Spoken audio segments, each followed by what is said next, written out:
Hey everybody, it's Harry from Dilbertesque BBQ. I am here at my catering business partner's store. He runs a corner butcher shop, which is a full-service butcher shop in Laverne, California. John has been able to find me a grass-fed brisket because you guys wanted to see me cook a grass-fed brisket, compare it against a grain-finished brisket. So we're gonna go in, check out the brisket, and meet John and his crew.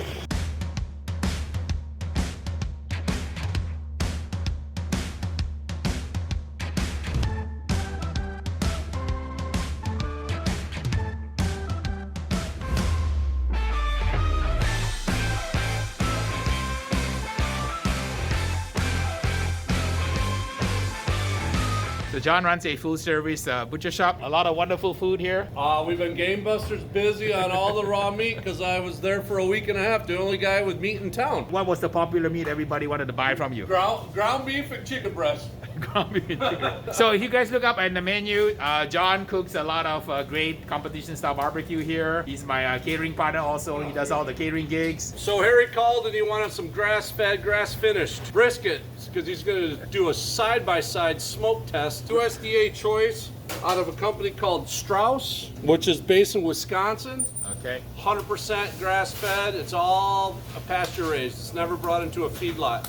Some grass-fed places will bring them animals into a feedlot and feed them grass clippings, but this is a 100% pasture-raised product right here. I got two of them. They're about 13 pounds each, okay. And so you're going to work your magic because you are the barbecue magician. Okay. So I provide the meat, you provide the magic. Harry and I, we are in cohorts because he's busy getting laptops out to all the people in the world right now, and then if he gets a call for catering, we take care of them. All right, and tell them all the kind of stuff you can do for them. Ribs, tri-tip, pulled pork, brisket, and everything. Harry's taught us all, or we've taught him. It's been a great relationship.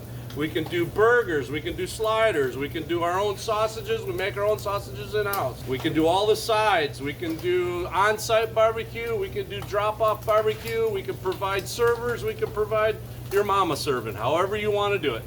Around here we use USDA prime grade on our barbecue and our butcher counter. Beef comes out of Nebraska, the pork comes out of Iowa, and the chicken comes out of the Central Valley here in California. Thanks a lot.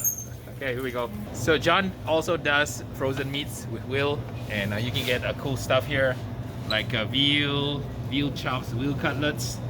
You got ground lamb, you got elk medallions, duck, whole duck. You get venison, you get liver, ground duck, patties, bison patties. John runs a full service shop. It's in Laverne, California. So if you are in the area, be sure to swing by. You can also get some wine. He's got a fantastic meat counter. All the best beef in the world. Like this flat iron prime, rack of lamb, sirloin. Look at the size of the tomahawks in the back. Dry aged tomahawk. Beautiful dry aged tomahawk here.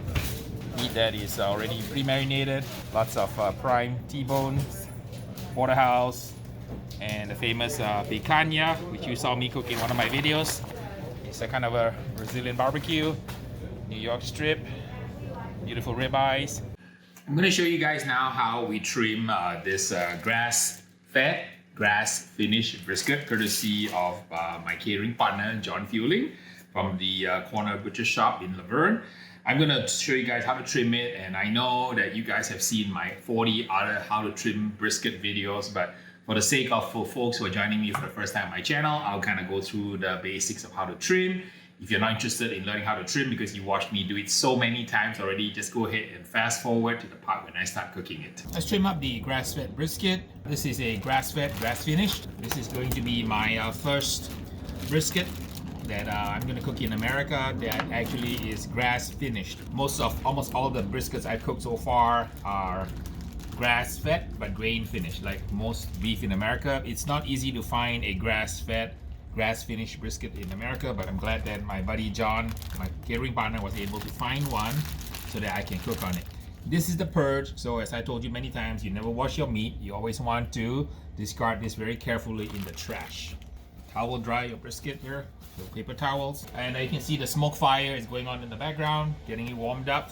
to about 250, 275. We're gonna smoke this grass finished brisket for probably about anywhere from 6 to 8 hours to get a nice crust. Cook it very plainly, kind of a backyard style, just using my rub, so that we can taste the full beefy goodness of the grass finished brisket. And I've eaten a lot of grass fed grain finished brisket, so we're going to be doing a good test here. What we're going to do is we want to remove some of the excess fat here on the silver skin, as well as fat on the surface here. As I've told you many times, the brisket is comprised of two main muscle point. The point is here and the flat is here. In America, the way the grading system works is there are approximately 8 grades of beef in America. The ones that you're familiar with: choice, which is the second highest, prime the highest, and then select, which is the third way down. You may not be aware that beneath the select there are actually 5 other grades, such as a commercial, canner, cutter, utility, and so on, which you don't see in the stores. But I just want to mention that for your information. You guys have heard me talk about brisket many times in my 40 plus brisket videos, but I know you guys always tell me you appreciate it when I recap how you trim a brisket.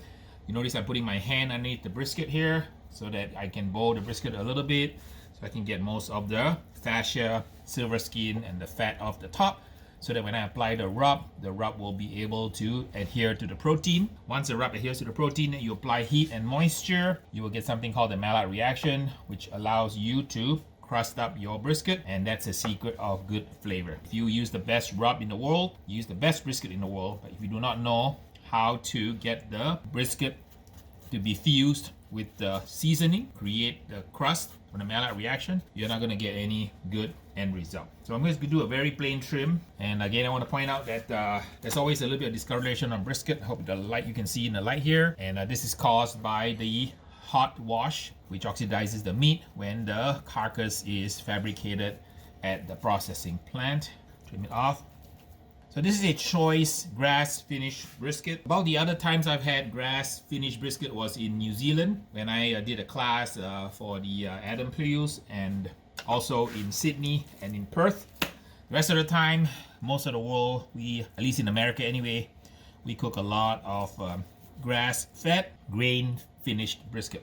So all cows in America are fed grass, but in the last 16 weeks of the cow's life, they're taken to a feedlot and fed a diet of grains, soy, corn, and so on, to sort of increase their weight and bulk.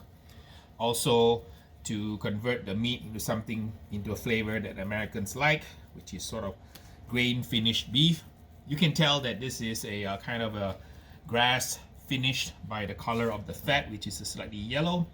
If you compare that against a grain finished cow, the fat is a little bit more white. That's enough on this end here. Trim some up here. If you want to see a competition trim, I have plenty of competition trim videos, but this one is more of a backyard trim, kind of a catering trim. I'm trimming for yield. Okay, that's good enough. You can use any rub you like. I'm gonna use my First Place USA Moolah beef rub. You're gonna apply a nice even coat on the brisket. You can apply some mustard or some water to help the rub stick. You can also apply some Worcestershire on top to kind of wet it, or you can just put it on dry plain. It's fine too. Not gonna be at the end of the world, but you've seen my many brisket tips in my videos here. Like, you shake it and apply, shake it and apply, get it nice and even. You can season the fat cap if you want. I sometimes do and sometimes don't, but today I'm going to skip the fat cap. You want to get enough rub on it so that it's really pretty, like a medium heavy, so it completely covers the base below and it's completely opaque. There you go, ready to go. Here's a little handy tip. If you want to ease the cleanup on your smoke fire, you can actually smoke it on a pan. I also have foil pans underneath to help catch any extra grease. That way you can keep your smoke fire a little bit cleaner in between your cook-offs here. But this is another technique you can use to help a little bit on the cleanup side, cooking it on a cookie rack on top of a foil pan. You notice how I double fold the foil pan so it's easy to clean. Also, You're not gonna get any discoloration on your aluminum pans when you do so.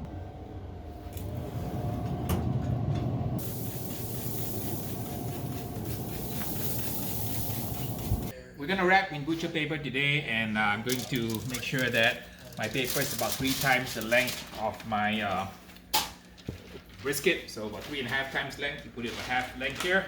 Notice how beautiful the brisket is. The crust is completely set. We're gonna do a wrap now. Fold it over once, like so. Flip it over, once like that. One more time.